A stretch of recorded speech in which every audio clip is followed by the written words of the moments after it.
Okay, hello everyone again. Welcome to the webinar on Understanding, Utilizing, and Preserving the Community Reinvestment Act. My name is Kevin Kelly. I'm the Director for Community Economic Development here at the Partnership. My role is to encourage more community action agencies to take on economic development and housing projects. Today is a webinar in conjunction with the National Community Reinvestment Coalition.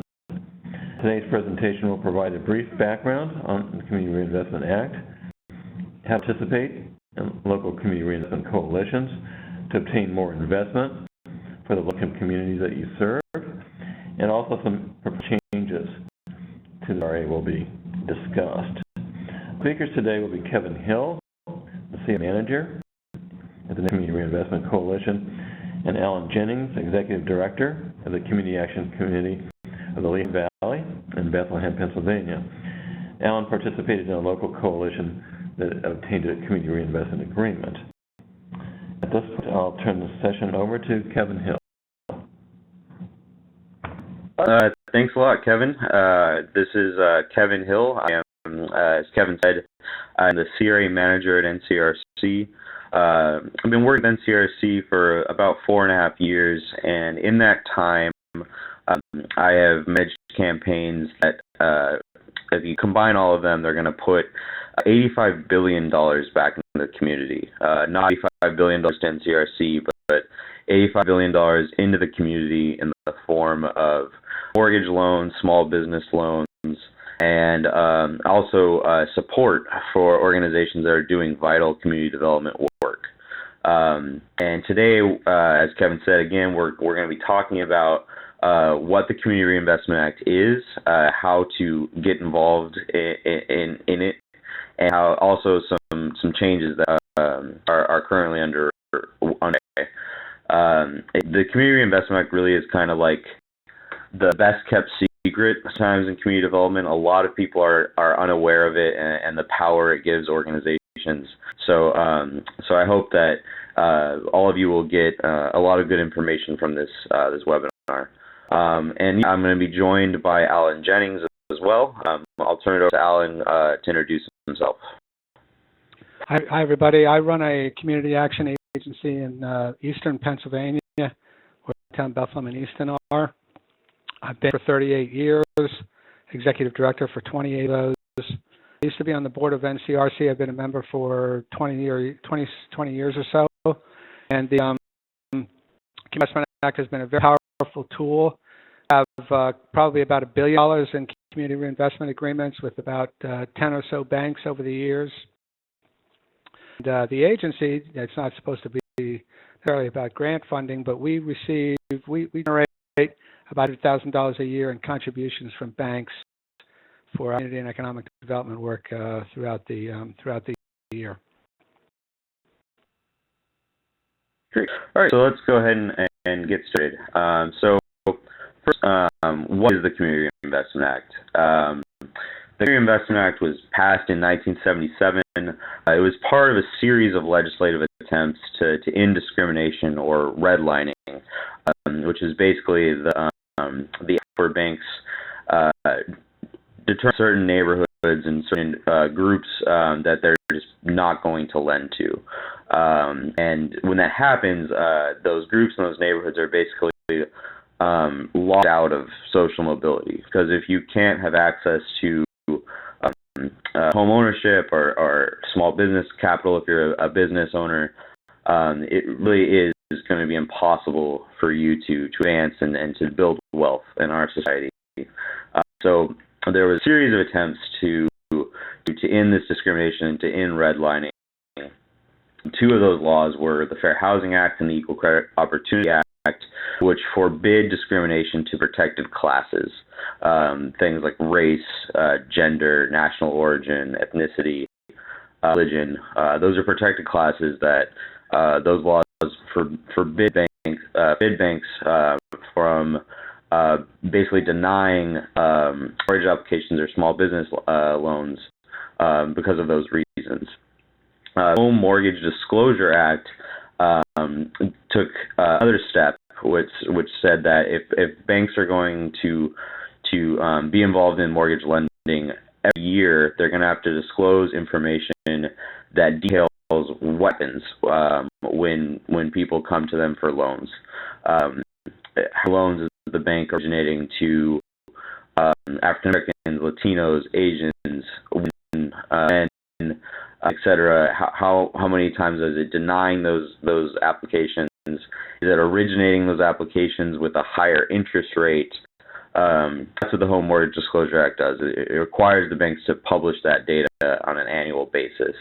The idea behind that being that transparency would motivate banks to not have any discriminatory lending practices. These laws are absolutely essential, but there's one thing that they do not do, which the Community Reinvestment Act does. They don't require the banks to be proactive. I think most people would agree that it's not simply enough to forbid discrimination to groups that have been disadvantaged for generations. There needs to be some sort of effort to not only discriminate, but to proactively ensure that everyone in a society has an equal chance of having access to capital, having access to building wealth. And that's exactly what the Community Reinvestment Act does. It establishes a continuing and affirmative obligation, which again basically means that the banks have to be proactive, meeting the credit needs of the entire community. And they have to do so in a way that's consistent with their safe and sound operation. The Community Reinvestment Act currently only applies to institutions that take federally insured deposit dollars. The idea being that the government is going to provide an insurance that makes it so bank customers can safely and reliably put deposit dollars in a bank, knowing that if something should happen to that bank and it should fail, that their deposit dollars are going to be insured by the federal government. They don't need to worry that their money could disappear. The idea is that if the government's going to back up and provide that insurance, these institutions have to follow the Community Reinvestment Act and take steps to meeting the credit needs of the community. So the Community Reinvestment Act only applies to institutions that have that federal insurance.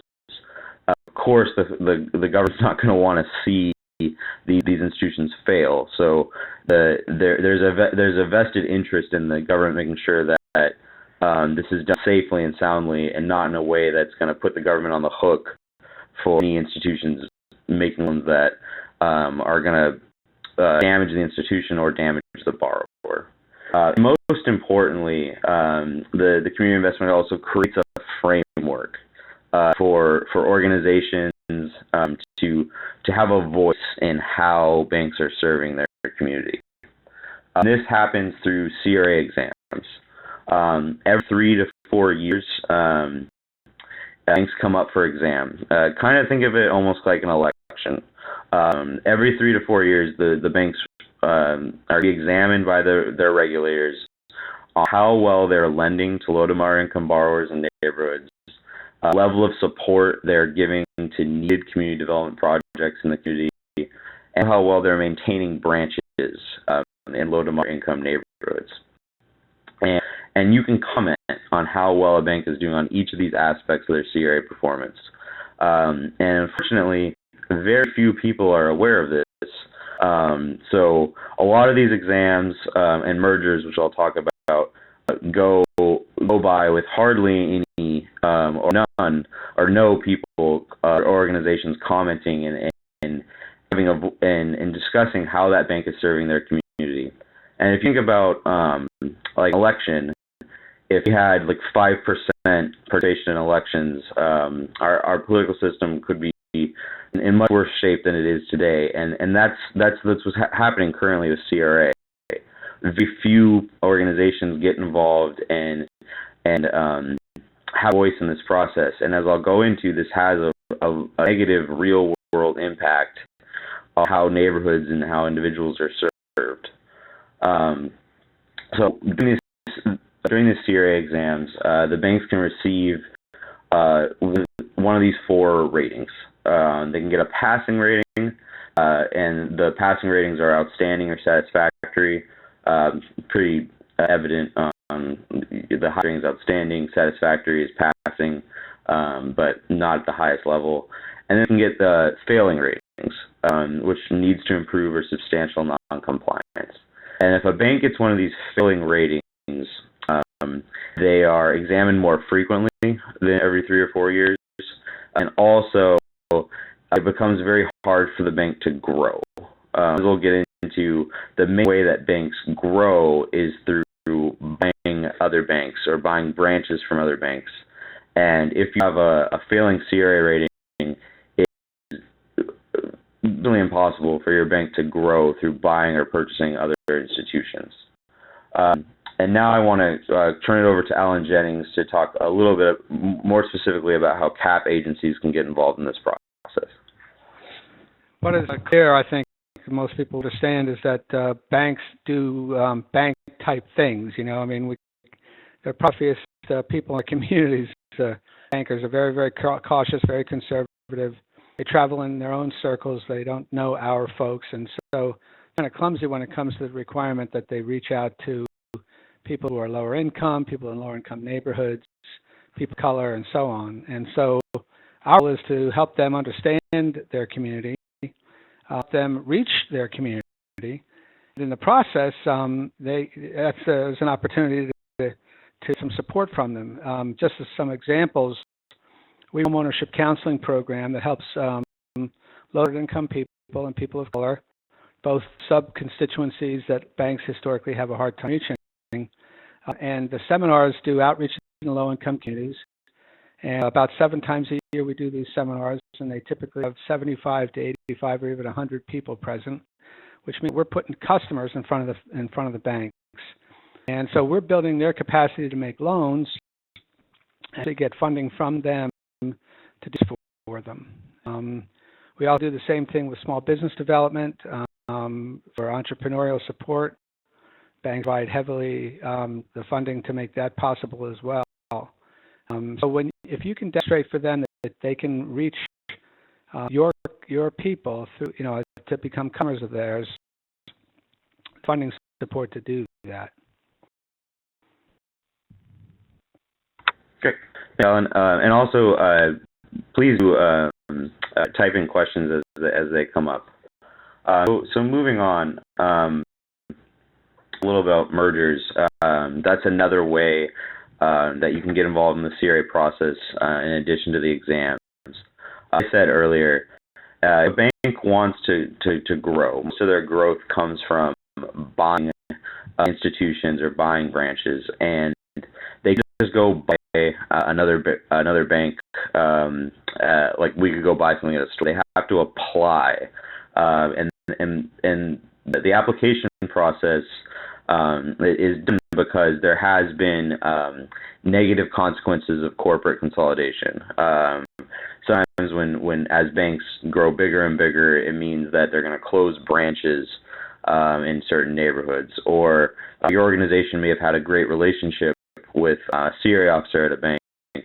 Now that the bank is growing, maybe that CRA officer has been replaced, or maybe that CRA officer has to cover a much larger area, so they're not going to have as much time to devote to your community.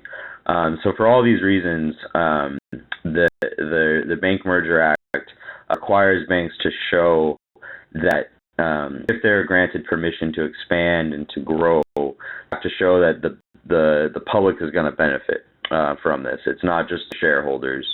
The public has to benefit. There's the comment period for anyone to voice experiences they've had with the bank, negative or positive, and to talk with the bank about how like the growing bank to meet community needs and to demonstrate that merger will actually create that required public benefit. And again, as in the case of CRA exams,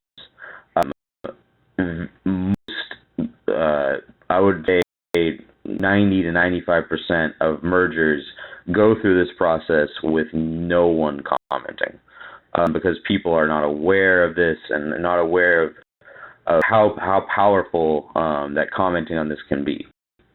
And so when you comment, you want to use that as an opportunity, as I said, to talk with the bank about putting a plan in place that will demonstrate how that growing institution is going to meet community needs. We use this process. Alan's going to talk in a little bit about a specific process with Santander Bank, where they weren't going through a merger, but they failed their CRA exam, and we use that as an opportunity to create a public benefits agreement. And the language and the formality of those things can vary, but all good public benefits agreements should be measurable and specific. They should have specific dollar commitments to lending to low to income people, lending to people of color. And the great thing about that is that you can check, again, thanks to the Home Disclosure Act, you can check if the bank is actually living up to these agreements. You won't need the bank to sort of report out to you. You want to have the agreements be very specific and have a specific dollar commitments for small business lending, mortgage lending, community development, etc. And then also, it's not just entirely about just their lending numbers or their philanthropy numbers. There's many ways for banks can serve their communities better. Let's say you're in a community with on English speakers and no one at the bank branch speaks any languages other than English. That's a good example of an issue that you can raise during this process of asking that there be services available for non-English speakers. So it doesn't just get to just the numbers. There's many ways that banks can serve the community. And then also branch closures.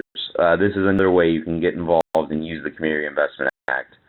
When a bank wants to close a bank branch, they have to notify the public that they're closing this bank branch.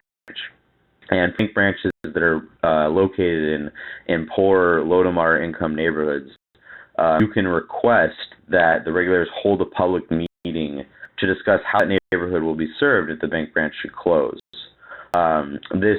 It's a notification, so they're not applying for permission to close the bank branch. So the leverage here is less than in the case of mergers, but it still is an opportunity to potentially delay the closure of the branch, and in some cases can also result in a public benefits agreement as well.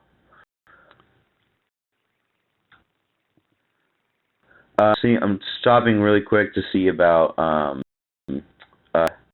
so look at questions. I can see one, how do you hear about branch closures? Some regulators do post this online.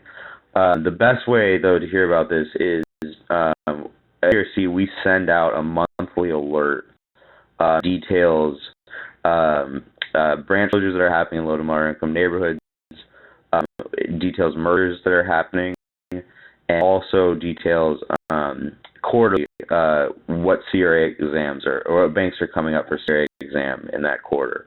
It's a very strong membership benefit that we send out to our members so they can be notified and aware of all of these opportunities to get involved in CRA. If I could just add, sometimes your state Department of Banking will have the information in your version of what we call the Pennsylvania Bulletin, which is like the Federal Register.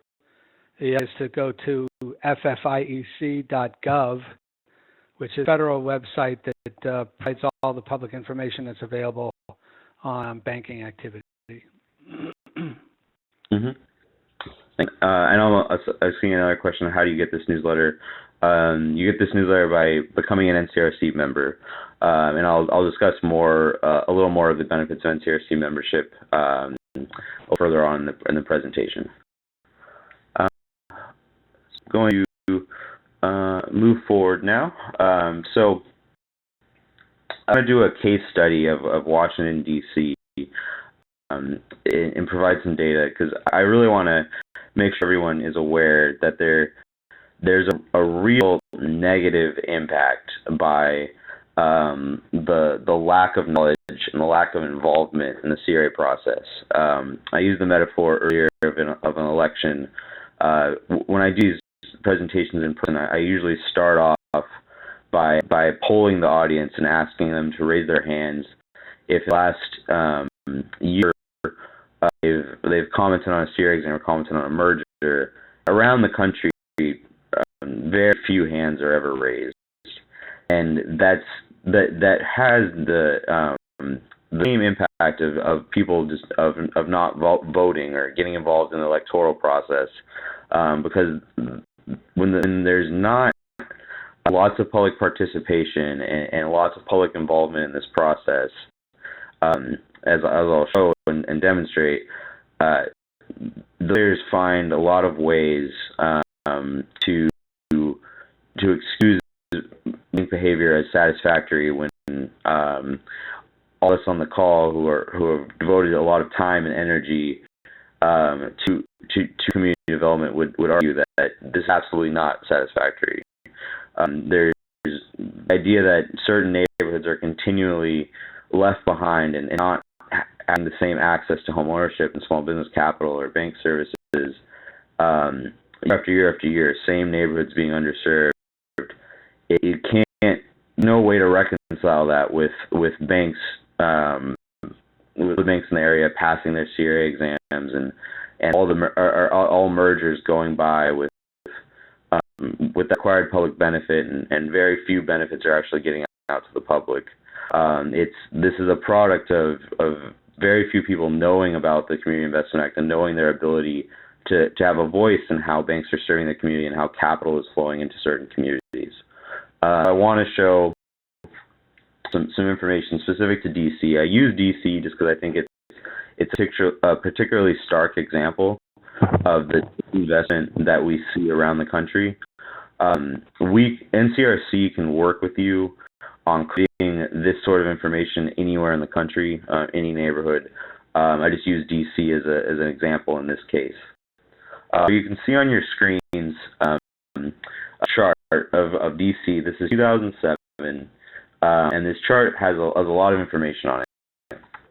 The diamond shape is the city of DC, and the shading represents the racial composition of the neighborhoods in DC.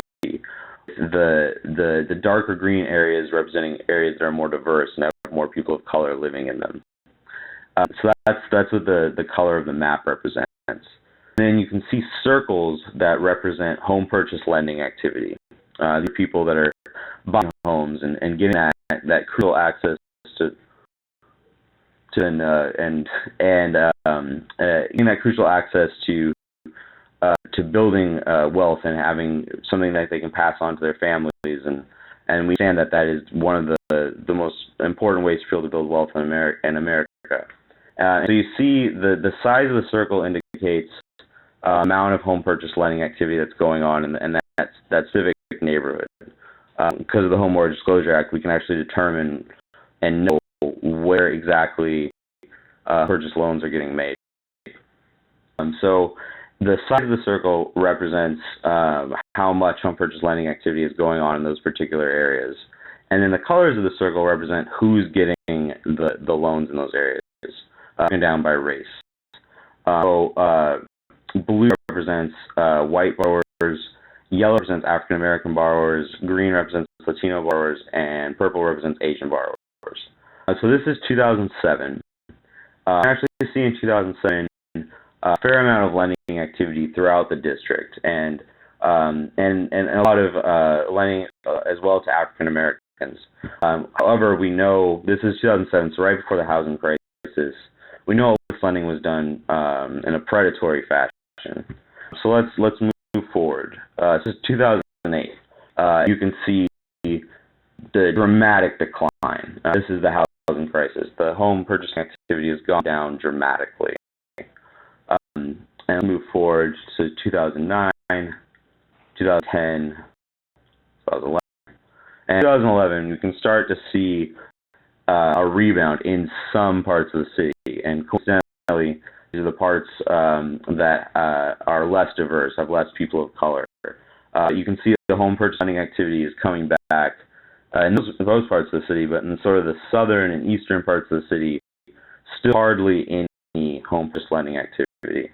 And we'll continue to move forward. 2012, 13, 2015, 2016. You can see here that constantly there are certain parts of the city, which happen to be the parts of the city with more people of color, are much, much less home purchase lending activity. And so another thing is apparent with this data. The way that we can determine and know the racial composition of these neighborhoods is tied to the census data. So in 2016, a reflection of how neighborhoods looked at 2010. Now it's changed much quicker than 10 years. So what we're seeing here is in neighborhoods in 2010 that were majority people of color, but pay attention to who's getting loans to buy homes in these neighborhoods. It's mainly in most parts of the city, mainly white borrowers. So that indicates that there's going to be lots of displacement and gentrification in these neighborhoods when the census is redone in 2020, because very few people of color are getting home purchase loans in these neighborhoods that 2010 were majority people of color. So this data that we can show, you can find similar charts or similar trends in most cities in America, where you can see that certain neighborhoods, their access to wealth and the amount of capital that's going to the families in certain neighborhoods, much different. There's usually prosperous parts of town and then not prosperous parts of town, and this will not address all of these things, but without by not using CRA, by not commenting on exams and mergers that come up, the odds of you reversing these trends are slim to nil. And it's just home purchase lending that we see this. This chart shows you small business loans in 2016, and again, the size of the circle represents how much small business lending activity is going on. And you again see, in DC, we break down the city by wards. Wards 7 and 8, the more impoverished and other parts of the city, hardly any small business lending activity is going on. So how then is a small business owner in that area supposed to hire more people or expand their business if there's such a lack of small business capital going on in these neighborhoods? The next chart shows you bank branches.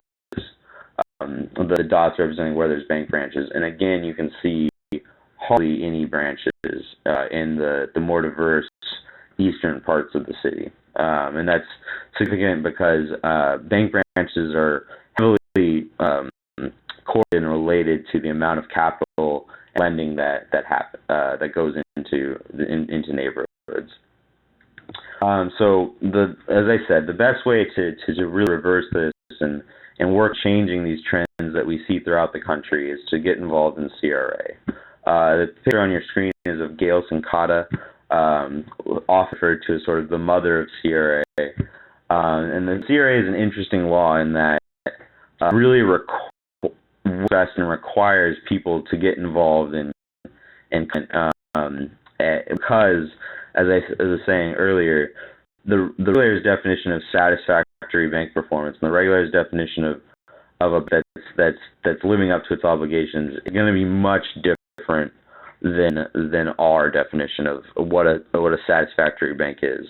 And only through using your voice and commenting on exams and mergers will the banks realize that they need to tweak some things and work on issues that come up in their performance in other serving neighborhoods. That's why this quote is so good. It's saying the full responsibility for CRA enforcement is all in the job of people in neighborhoods. It's absolutely necessary for more people to know about this and get involved in this process. And there's many success stories for organizations that have gotten involved. And the goals for getting involved and why to get involved is you want to improve bank performance, especially banks not serving everyone, increase resources for community development, direct more resources in underserved neighborhoods, and most importantly, you want to build partnerships with financial institutions. Sometimes people may think that this is very confrontational or adversarial. actually what NCRC's goal is and what our members' goals are is really to build this partnership and to work with financial institutions on how to make sure that they're meeting the needs of everybody, and that actually will result in additional business for financial institutions, and trying to find ways for them to serve more market, and so they at the end of the day can make more money. And there's nothing wrong with that as long as it's done in a safe and sound way, because the way it's making money is by offering home purchase loans, small business loans, things that are going to help families build wealth and have wealth for generations, or for a small business to hire more people and expand their enterprise. Although the CRA requires community development and requires that they support organizations that are doing community development work, like CRA Agencies. So working with the bank on finding ways for it to be easier for the bank to meet its CRA obligations and pass its exams and get its mergers.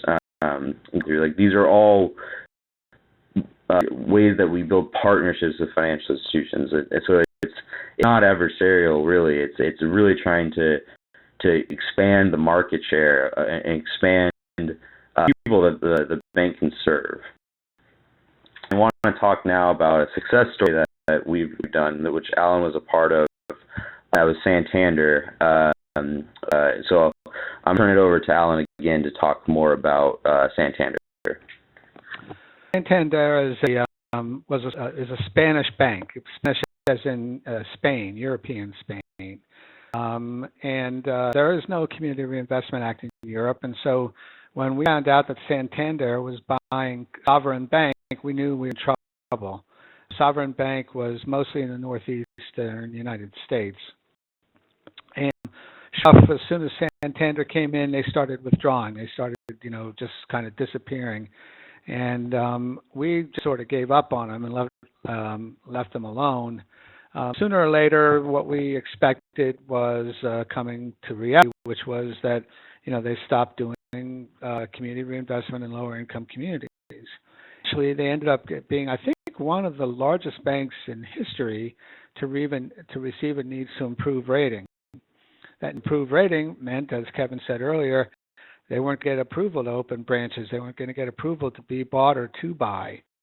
And that's when they become very vulnerable to good old folks like us who can help them get their act together. Now, in the case of Santander, their shareholders were paying attention too, and the top executives of the bank in this country getting kind of sacked in favor of people that they brought in from more sophisticated banks, American banks, like I think it was Citi Bank, where they got a bunch of their executives. And NCRC, as entrepreneurial as they are, jumped on them and to them and said, we should probably talk. We can help you essentially get your act together.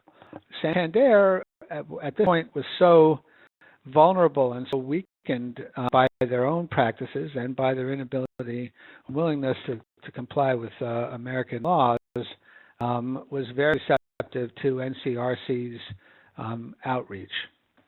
NCRC then led the way in bringing together a bunch of nonprofit activists and community and economic development organizations from throughout the Santander footprint to negotiate with the bank. In that process, a series of community development commitments were made, and you can see them there in Kevin's slide.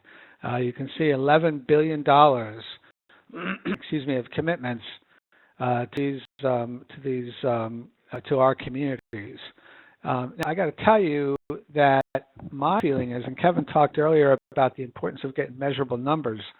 Part of the problem here is that sometimes those numbers are kind of easy for the bank to kind of fudge a little bit, and because it's hard for us to get into real specific details. We can know how many mortgages they did, but we don't know how much those mortgages add up to, for example.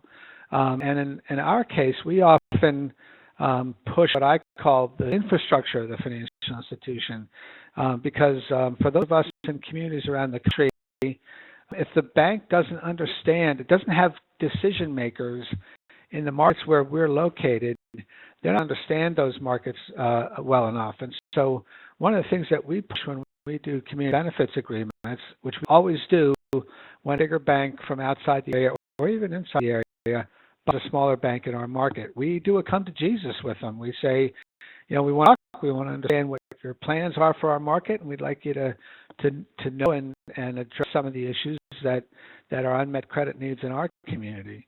And we've done things like say you must keep a loan underwriter in this market so that there are people who can make decisions that you can find and identify and communicate with and have business and friendly relationships with in your market and make the kinds of loans that you want to be made in your community.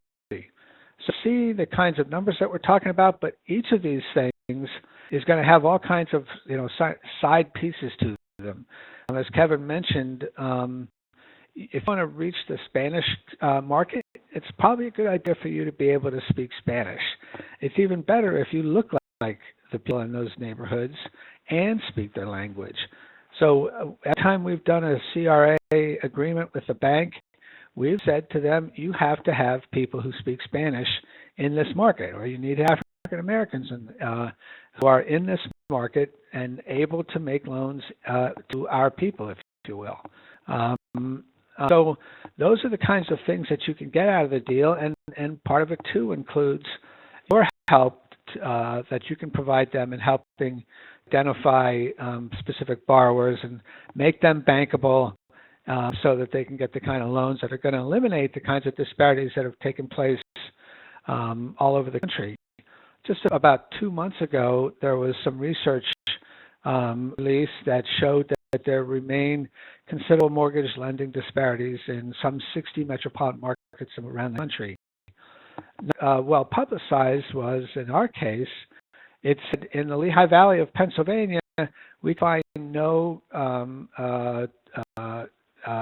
data that indicated that there was any discrimination in that market. So a victory for my agency, because we're the ones that were working with the bank to make sure, or with the banks to make sure that that kind of disparity didn't exist. So the power of CRA is incredible. And I'll give you another example. Anytime a bank is examined, the regulators almost always contact me and want to know what we think of that financial institution. We're very candid with them. We tell them when we think they're good. We tell them when we think they're bad. We've actually had, in the case of one bank, the first time they ever got an outstanding CRA rating, the phone call that CEO made was to me. Thank me for the outstanding CRA rating, because they knew that the regulators weren't going to give them an outstanding rating without us saying this bank deserves an outstanding CRA rating.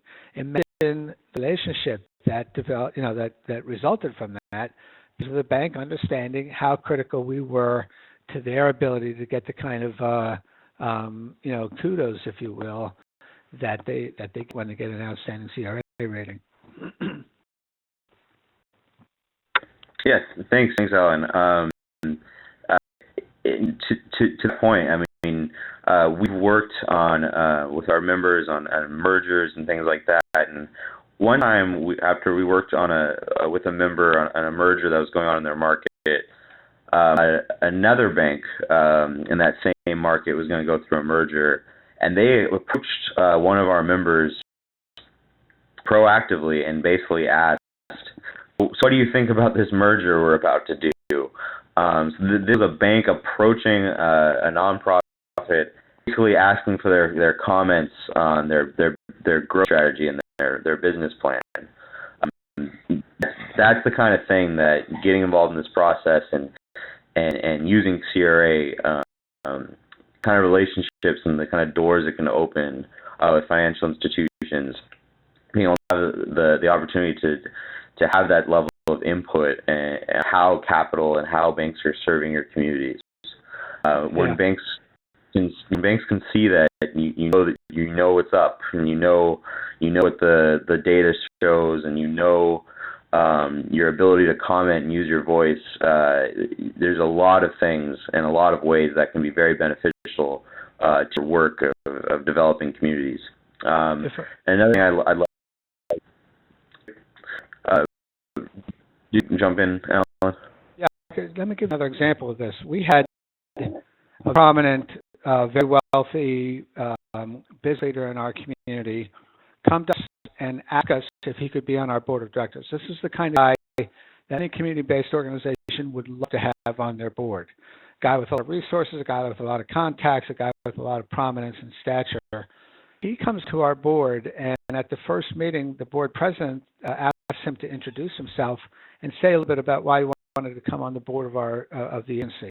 And he proceeds to tell a story about how he was on the board of one of the local banks, and that when the board approved the acquisition that they were going to make, the CEO, when they were finished, said, "Now I have to go over to CRA CLV and get Jennings' support for this." and the future board member said, "That kind of organization I want to be on, an organization that has that kind of power in this community."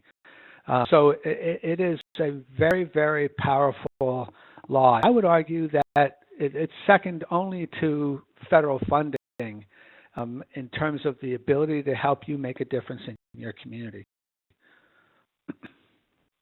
Yep. Just one last point. When we negotiate the Santander agreement, that process includes meetings that we organize with the bank CEO and our members where they can come and meet and discuss the specific things they want to see the bank put in and the specific needs they want to see the bank meet in a community benefits agreement.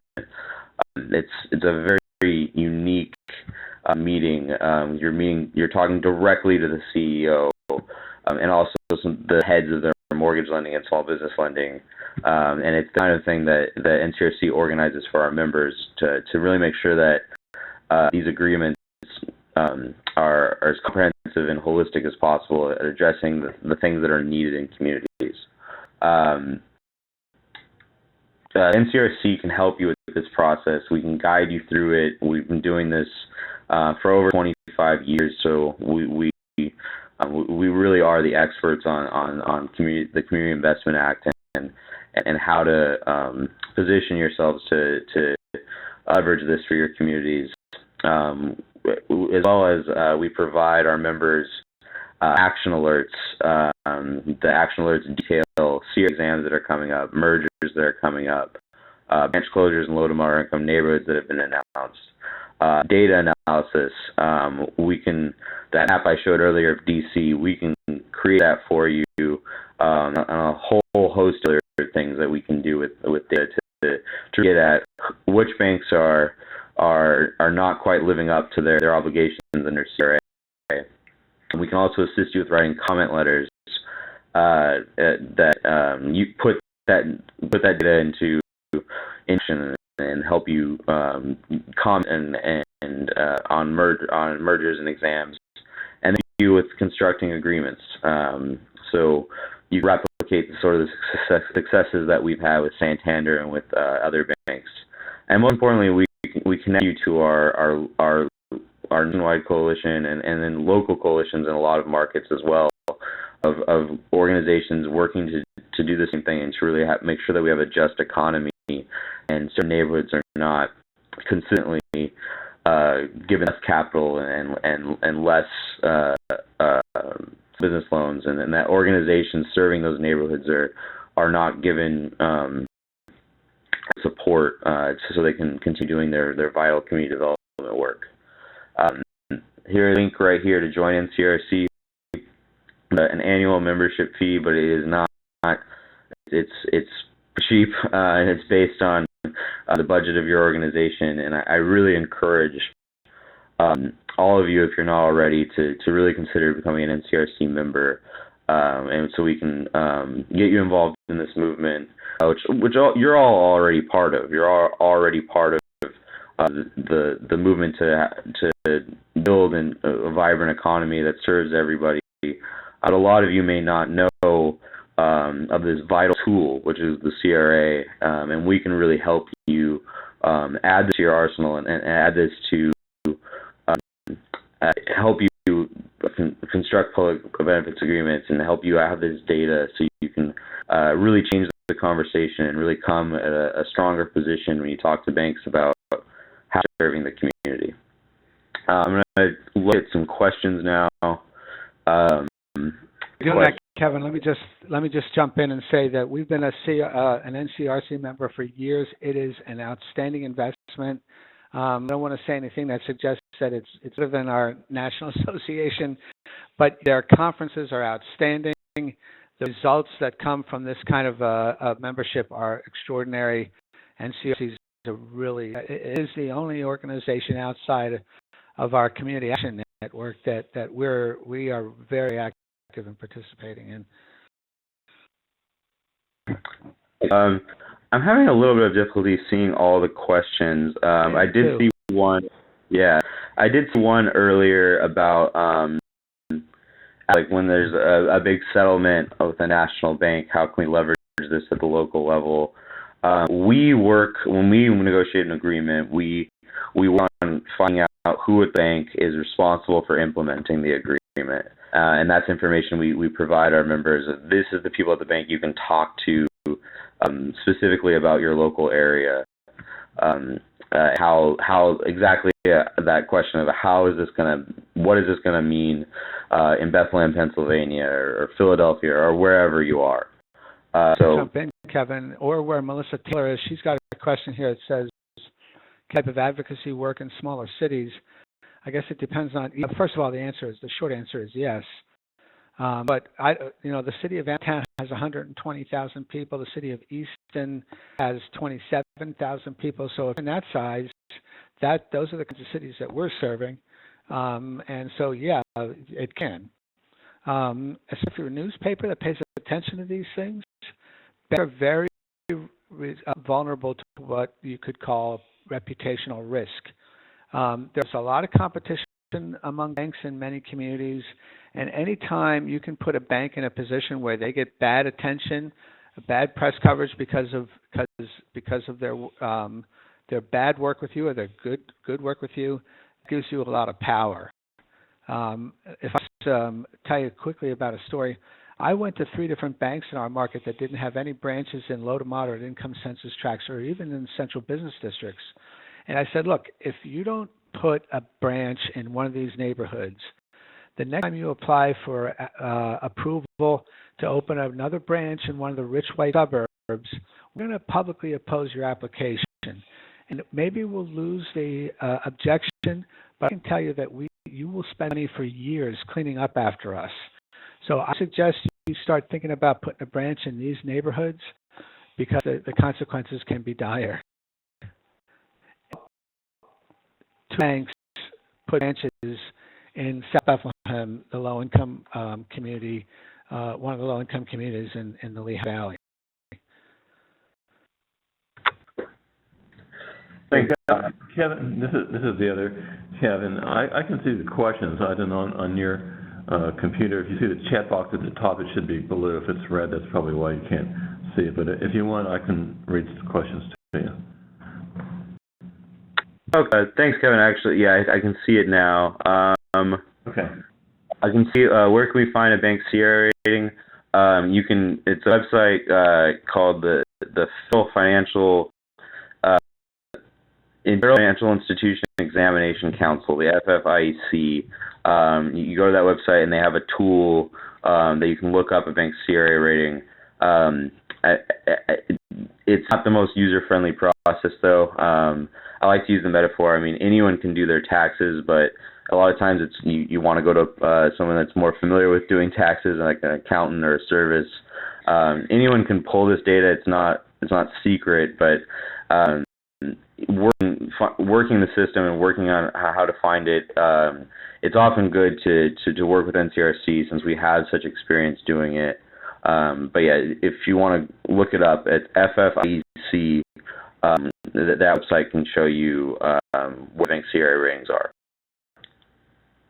Now, I'm going to move forward now because we're getting close to the end of the hour, and I want to talk about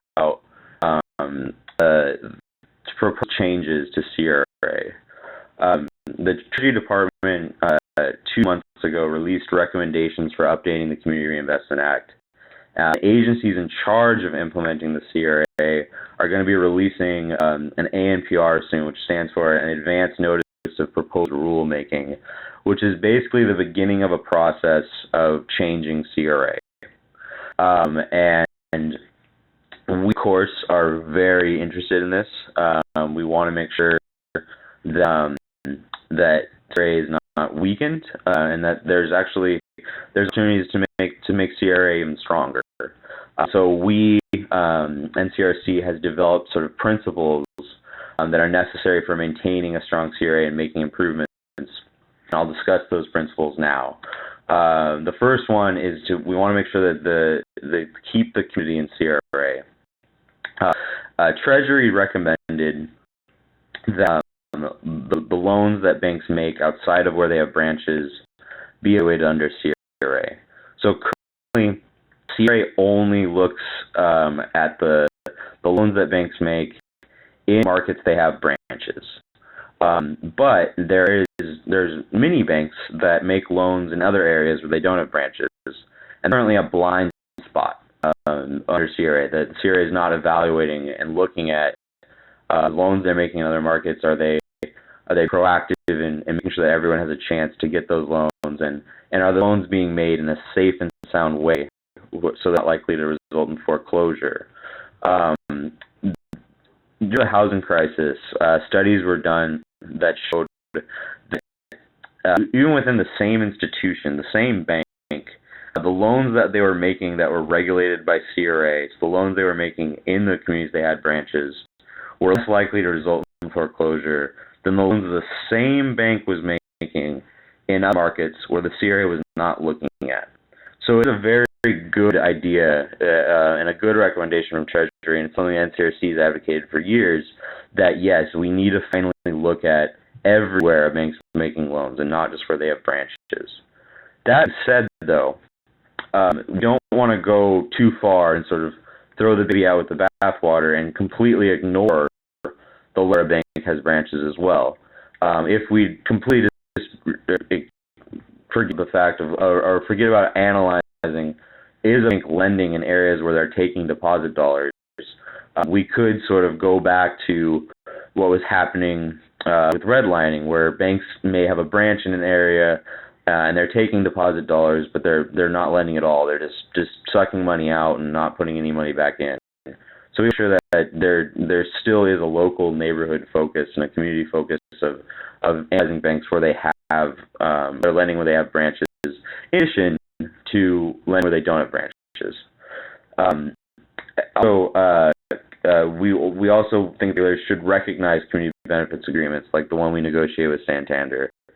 Currently, the regulators do not recognize these agreements, and we think that's short-sighted of them, and it hurts the intent of having the community have a voice in the matters. And so the Treasury recommendations did get close to saying the regulators should say that the community benefits agreements are a good tool for banks, but we want that to be codified and further established that yes, CAs made of community are real agreements, and we wanted to see their recognition by the regulators. Another principle we have is the people know best. The heart and soul of CRA is public participation. In efforts by regulators to limit the ability of people to comment on CRA exams or mergers, we will vehemently protest. We will do everything in our power to make sure that doesn't happen, because organizations like all of you know what the community needs are, and we can we're our own best representatives, and any movement away from allowing people to comment on CRA exams or mergers, it will be negative and hurt the purposes of CRA. Our other principle is branches still matter. This coincides a bit with the first one, but part of a CRA exam is how well banks are maintaining branches in LMI areas. Do they have branches in important neighborhoods? And we worry that if that's taken away, banks are A lot of banks are of the opinion now that branches don't matter because of smartphones and things like that. But guess what? I mean, the FDIC itself has released studies on this, and they found in 2015 and again in 2016 that branches still matter, particularly in areas that are underserved, that people still want to go and talk to an actual person about the services the bank can offer, about mortgage loans and small business loans.